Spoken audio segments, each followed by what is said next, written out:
కృష్ణానదికి వచ్చిన వరద కంటే బుడమేరు పొంగడం వల్ల విజయవాడలో ఎక్కువ నష్టం జరిగిందని ముఖ్యమంత్రి చంద్రబాబు పేర్కొన్నారు. బుడమేరు కాలువ కట్టకు గట్లు పడినా గత ప్రభుత్వం పూడ్చలేదు. 2019 తర్వాత విచ్చలవిడిగా పెరిగిన ఆక్రమణాలు మరో కారణం.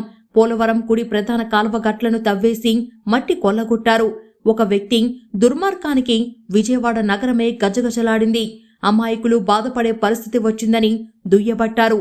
విజయవాడలోని ఎన్టీఆర్ జిల్లా కలెక్టరేట్లో బుధవారం చంద్రబాబు విలేకరులతో మాట్లాడారు. బుడమేరుకు గండ్లు పడితే గత 5 ఏళ్లు అధికారంలో ఉన్నవారు ఏం చేశారు? పైగా వాగును కబ్జా చేసి ప్రజల్ని ముంచేశారు. తప్పుడు పనులు చేసి మాపై బురద చెల్లే నీచానికి పాల్పడుతున్నారు. బాధ్యత లేకుండా రాక్షసంగా వ్యవహరిస్తున్నారు. సిగ్గుంటే క్షమాపణ చెప్పండి అని డిమాండ్ చేశారు. ఒక రాజకీయ పార్టీ ముసుగులో నేరస్తులు చేసే అరాచకాలు, దౌర్జన్యాలను ఉపేక్షించబోమని హెచ్చరించారు. బుడమేరు నీటిని కొల్లేరుకు, కృష్ణానదికి పంపడంపై చర్యలు తీసుకుంటామని హామీ ఇచ్చారు. 11,000 క్యూసెక్కుల ప్రవాహ సామర్థ్యం గల బుడమేరుకు 70,000 క్యూసెక్కులు వరద వచ్చింది. ఇది కొల్లేరు సరస్సులోకి చేరుకునే మార్గాల్లో ఎక్కడికక్కడ నిర్మాణాలు కట్టి వాకును పూడ్చేశారు.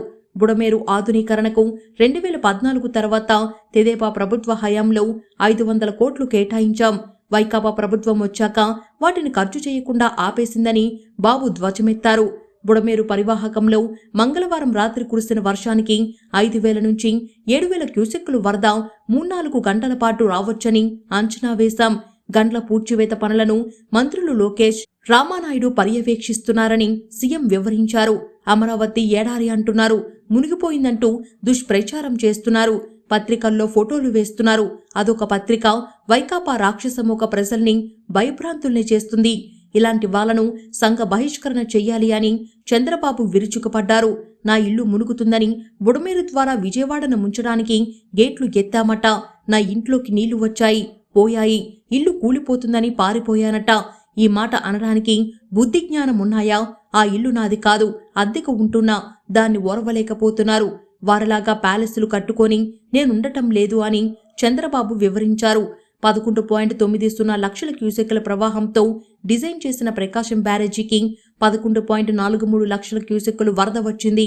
మరో 40,000 క్యూసెక్కులు వచ్చి ఉంటే ప్రమాదకరంగా ఉండేది. ఈ వరదకే భవానీపురంలో కొంత మునిగింది.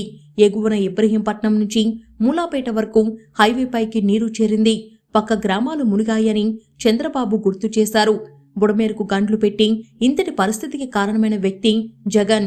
అధికారంలో ఉన్నప్పుడు రెడ్ కార్పెట్పై వెళ్లి నష్టాన్ని పరిశీలించారు. ఇప్పుడు నేను బురదలో తిరుగుతున్నాను కాబట్టి ఆయన దిగారు అని ముఖ్యమంత్రి చంద్రబాబు ధ్వజమెత్తారు. నాకు పనిలేక వరద ప్రాంతాల్లో తిరుగుతున్నానట. జగన్కేమో ఎక్కువ పనుంది కాబట్టి లండన్ వెళ్తున్నారా అని ప్రశ్నించారు. నేను బురదలో దిగకపోతే అధికారులు దిగుతారా? వారిని వెళ్లమనే హక్కు నాకుంటుందా? అప్పుడు ప్రజల పరిస్థితేంటి? వారి దగ్గరికి వెళ్లేదెవరు అని పేర్కొన్నారు. ముఖ్యమంత్రి పని చేయాల్సిన అవసరం లేదని, పని చెయ్యకుంటే అన్నీ అయిపోతాయని సమర్థించుకుంటున్నారు. ఆయన సైకో, తాను చెప్పేదే సరైందని నమ్మిస్తారు.